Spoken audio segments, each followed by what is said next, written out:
Masu kallo barkanku da warhaka, barkanku da kasancewa da mu a cikin wannan sabon shiri na wato zamantakewa, inda wato a wannan shiri za a ringa tattaunawa akan abubuwa da suka shafi al'umma musamman ta wato ɓangaren zamantakewa na yau da kullum. A yau ina tare da wato mai gayya mai aiki wanda zan iya cewa dai bari in bar shi dai ya gabatar da kansa da kansa. Da kin riga kin ce mai gayya mai aiki sai a ɗauka ko wani gwamnan Kano kika ɗauko To gabaki ɗaya. suka sani, ai tunda na ce mai gayya mai aiki masu kallo sun fahimce ni. To sunana Ridwan Salisu Imam. Shikenan ina gabatar da kai. A taƙaice? A taƙaice sunana kenan Ridwan Salisu Imam. To masu kallo kuna tare da wato Munira Ahmad Abdullahi, inda wato kaman farkon buɗewan shirin na ce za mu tattauna akan wato zamantakewan Hausawa a yau, inda na tabbata kuma za ku wato ɗan samu ɗaya daga cikin ko za ku fahimci wani abu daga cikin abin da za mu ɗan tattauna a wannan maudu'in namu. Malam Ridwan, idan muka ɗauko wato yanayin zamantakewa musamman na yanzu, abin da ya sa na ce na yanzu za ka ga cewa yanzu an samu wayewa, an samu ƙaruwan abubuwa wanda a da ana ganin saɓanin zamantakewan kaman dai an samu, wasu su ce an samu ci gaba, wasu kuma in suka kalli shi ta fannin addini ko kuma ta fannin addini da zamani sai a ga kaman an samu koma baya ne ko wani abu makamancin su. Shin me za ka ce game da haka?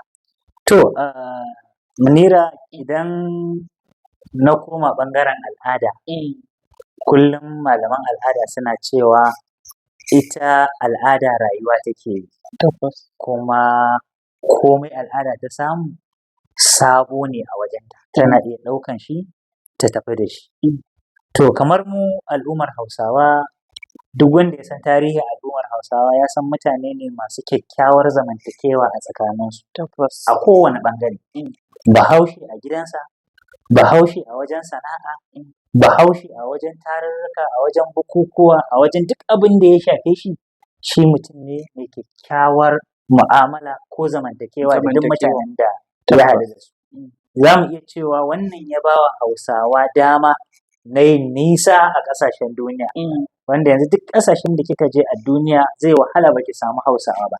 Kuma abin da ya ja wannan irin zamantakewarsu da al'umma, da kuma yadda suke ba wa al'umma muhimmanci, duk wanda suka haɗu da shi suna ƙoƙarin kamanta kyakkyawar alaƙarsu da ɗabi'arsu yadda za su rayu da waɗannan mutanen.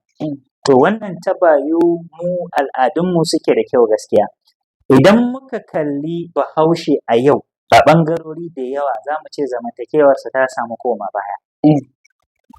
In muka kalle shi a yau. Amma in muka kalle shi a ɓangaren addini, yadda addini ya yi tasiri, addini ya karɓu a wajen al'umma, za mu ce abu ne aka samu na ci gaba. To amma idan kika kalli shi Bahaushe a matsayinsa na Bahaushe, mutum ne wanda ya rayu, ya ta'allaka, yake dogara, yake da taimakon juna.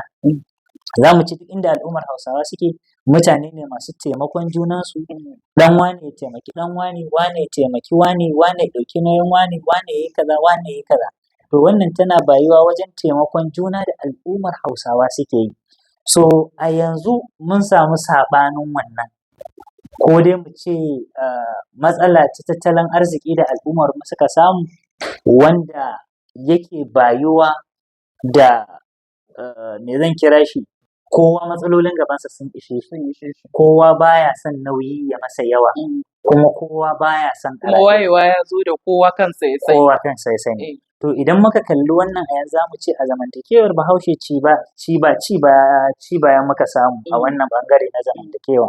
Na sha faɗa a tarurruka makamantan wannan ko kuma shiri makamancin wannan cewa a da idan kika ɗauka za ki ga cewa mutum ɗaya zai iya riƙe sama da mutum 30, a 30 ɗin nan da fi ga 'ya'ya 5 ne nasa.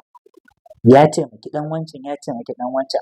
Idan kika zo unguwa sai ki ga an ce a'a gidan wane su ne suke ɗaukan nauyin karatun 'ya'ya kaza, 'ya'ya kaza, 'ya'ya kaza.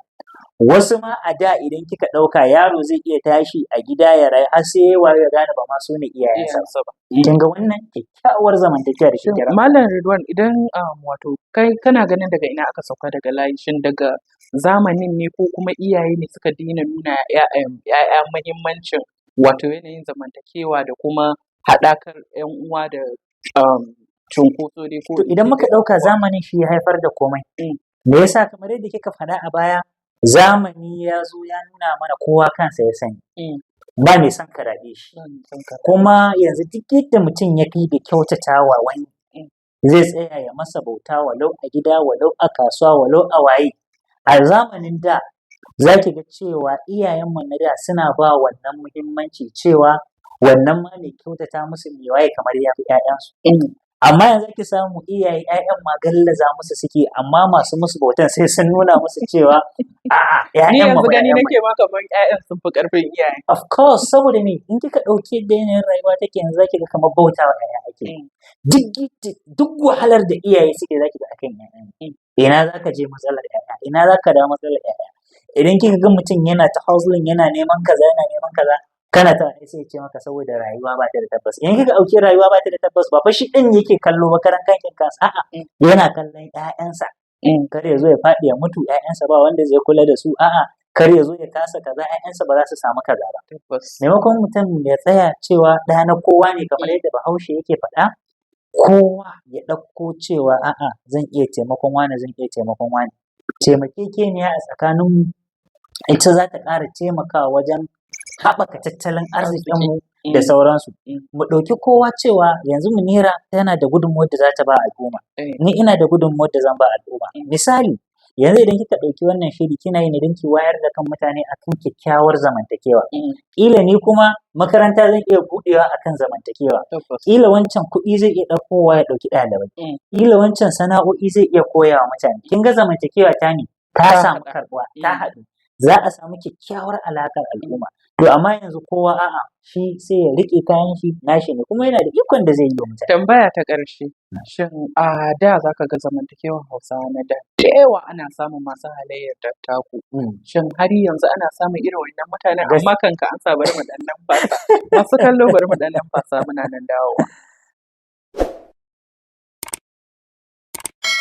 Barkanmu da dawowa masu kallo a cikin shirin zamantakewa, inda na tabbata kuna kallon mu ne a wannan kafar ta wato Zamantakewa Media. Kar ku motsa, kuma masu kallo don Allah ku taimaka ku danna subscribe kuma ku yi liking domin mu ci gaba da kawo muku maudu'ai masu amfani. Malam Ridwan, barka da dawowa, ka dai ɗan kurɓi ruwanka idan na ji kana ta jero bayanai. Idan baka manta tambayan da na maka tambaya akan dattako, inda a da zaka ga cewa ana samun masu irin wannan halayyar dattakon sosai, wanda zaka ga wanda ma ba ubanka bane ba ya isa ya gaya maka kuma ka ji kuma ka yi amfani da shi. Shin yaya kake ganin yanzu zamanin yanzu ana samun irin wani, ana samun masu yi wa 'ya'yan wasu karambani? To gaskiya Munira, wannan dattakon ma zan iya ce miki kacokan shi muka rasa a cikin al'umma. Gaba ɗaya babu shi, mun rasa shi. Saboda a yanzu ba wai ma al'umma ba, a cikin gidanku ƙannenka ma akwai abin da baka isa ka tsawatar musu ba. Ƙyale ƙannai, dawo kan 'ya'yan yayu da zaka ga kana da iko, wannan ɗan yayanka ne ko wannan 'yar yaya kana da iko a kansu. Idan ba iyayen suna da kau da kai ba, su ma baka isa ka tsawatar musu ba. To wannan shine abin da ya jefa al'umma a cikin wani yanayi. Misali, kamar yadda muka faɗa, na sha ba da wani labari, na je wani taro ana yi akan tarbiyya. Sai wata mata take ba da misali da cewa yadda tarbiyya ta gurɓace a yanzu. Ta ce a gabanta wani yaro yana ƙiriniya yana rashin ji. Sai aka ce masa ya bari ga mahaifinsa. Da ya tsaya ya natsu ya hango mahaifin daga nesa, sai ce ai ba babansa bane, ba kanin babansa. Kin ga me yake nufi? Kanin babansa ne, don haka ba zai daina ba. Ba babansa bane. Kanin babansa bai isa ya tsawatar masa ya daina ba. Kin ga an samu matsala tun daga gida. Iyayen ba su nuna masa muhimmancin waye wannan. Inda su nuna masa a'a wannan ƙanina ne a matsayin ƙanin mahaifinka, duk abin da mahaifinka zai maka zai yi maka shi ma zai maka, duk hukuncin da mahaifinka zai maka shi ma zai maka. Da ba za a samu wannan ba, amma sai ce ai ƙanin mahaifinsa ne. Tun daga kalmar ƙanin mahaifinsa ne an sami me communication gap na cewa a'a ai ƙanin mahaifin ma bai da wani tasiri a cikin rayuwarsa. Kin fahimta? To wannan dattakon tun daga cikin gida ya samu matsala, ina ga waje. Yanzu ɗan mutum zai zo ya ce wani gyara kayanka, ya je ya ce wa mahaifinsa ai an masa kaza an masa kaza an masa kaza, in baka wasa ba musamman iyaye mata sai kaga canji a fuskar su. Akan ne su an takura wa ƴaƴansu ne kaɗai, duk abin da ƴaƴansu za su yi ba za a bari su kaza, sai an yi kaza sai an yi kaza sai an yi kaza. Kuma duk me ake kokarin a nuna a nuna cewa iyayen nan ba su da wani muhimmanci a matsayinsu na ƙannen mahaifi ko ƙannen uwa, ba su da wani tasiri da sauransu, ba su isa su tsawatar ba. Da yanzu ƙanin mahaifi a da zai iya yi wa ɗa aure, zai iya kai shi makaranta, zai iya yi masa kaza, za a iya zuwa neman auren ƴar mutum ƙaninsa ya bayar ko yayansa ya bayar, ko kuma a zo neman auren ƴar kama a ce a'a tafi gidan yayana shi zai baka shi zai waye. Yanzu fa wannan in ba irin kin samu masu shekaru da yawa a baya ba, duk wannan ya kau babu su. To idan kika ɗauka wannan fa a cikin gida kenan, to ina ga ka fito waje. Makwabcinka zai ga ɗanka yayi ba daidai ba ya tsawatar masa, in ta kama ya dake shi, in ya dawo ya zo ya maka godiya, an ce ke wa yaro hukunci kaza na gode. Yanzu baka isa ka daki ɗansa ba, kafin ma ya dawo ƙila mata sun tara ma mutane a cikin al'umma. Yanzu kina gani ƙiri-ƙiri, wallahi a satin nan na yi sallah a wata unguwa, yara suna ta irin wasa ana sallah. To da aka gama sai wani ya tashi, yana tashi sai yaran suka tarwatse. Da suka tarwatse sai ya ce shi ƴaƴansa ma yake nema ya ga bai gansu a wajen sallah ba. Sai na ce ba yaran za ka tsawatar ba, ya ce duk wanda ka tsawatar ka ce ubansa ya zai kama sai biyu ka har gida. Ka yi wa ɗan ina ruwanka da ɗansa. To kin ga an samu wata matsala a cikin zamantakewar mu wacce babbar gaba ce ta riga ta karye, kuma ɗora ta ba dai mu ga rana ba za a ce ba za ta gyaru ba, amma saboda tasirin zamani da ya kawo mana, kowa yana da ƴanci, kowa yana da damar yayi abu, kar ka shiga rayuwar wani, kar ka takura wa wani, ka kyale shi ma ya rayu, baka isa ka tsawatar ba. Kuma matsalar da take faruwa yanzu, idan aka ga ɗan wani na abu kaza aka ki tsawatar masa, to zai fa ɓata ɗan wancan sosai, saboda shi zai ɗauka daidai ne. Shi zai ɗauka daidai ne. Kamar matsalar shaye-shaye ne, mun sha tattaunawa. Misali, idan kika ɗauki matsalar shaye-shaye daga yaro ɗaya take farawa, sai a ce a rabu da shi babansa mutumin kirki ne, sai ya ɓata ɗan wancan, daga ɗan wancan sai ɗan wancan, daga biyu sun zama uku. Idan shi ɗaya ya jawo mutum biyu, kowa zai jawo mutum biyu, sun koma nawa? Biyu da aka jawo za su jawo biyu, misali. Sai ki ga sun zanto sun gurɓata al'umma. Amma da aka ga wani yayi ba daidai ba, ka tsawatar, wani ma ya tsawatar, wani ya ce wani zo gyara, wani ya ce bari, to za ki ga cewa mun haɗu ga baki ɗaya mun samu mafita a cikin al'umma da sauransu. Sabida wato lokaci na so dai hirar da mun yi shi tsayi da yawa, amma dai sabida lokaci za mu ɗan dakata a nan.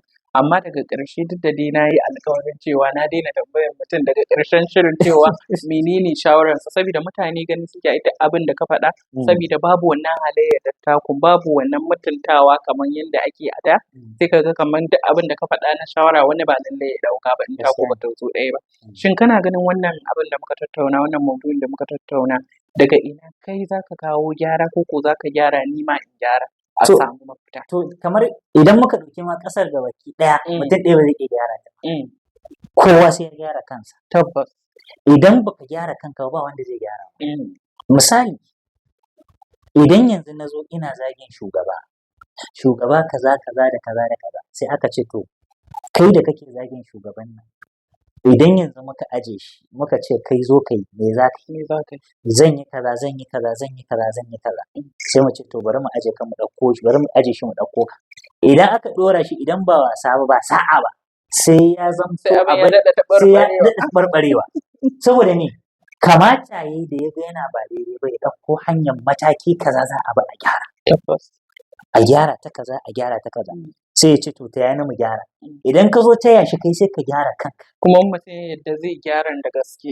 Idan kowa ya gyara gidansa, ya gyara ɗabi'arsa da halayensa, to za ki ga al'umma za ta samu sauƙi wajen gyaran abu. Sai masu kallo duka a nan muka kawo ƙarshen shirin nan namu na wato zamantakewa a cikin Hausa ko ko zamantakewar Hausawa a yau, inda kuka ji wato mai gayya mai aiki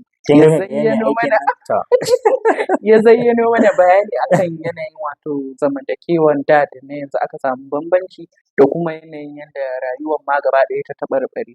Da fatan dai wato masu kallo kun fahimci wannan wato shirin da muka yi, ba mu yi shi don wato wata manufa ba, mun yi shi ne domin a haɗu a gyara, saboda an ce mutum ɗaya ba yanda za a yi ya gyara. Sunana Munira Ahmad Abdullahi, ku biyo mu wato a wani shirin ko ko wani makon.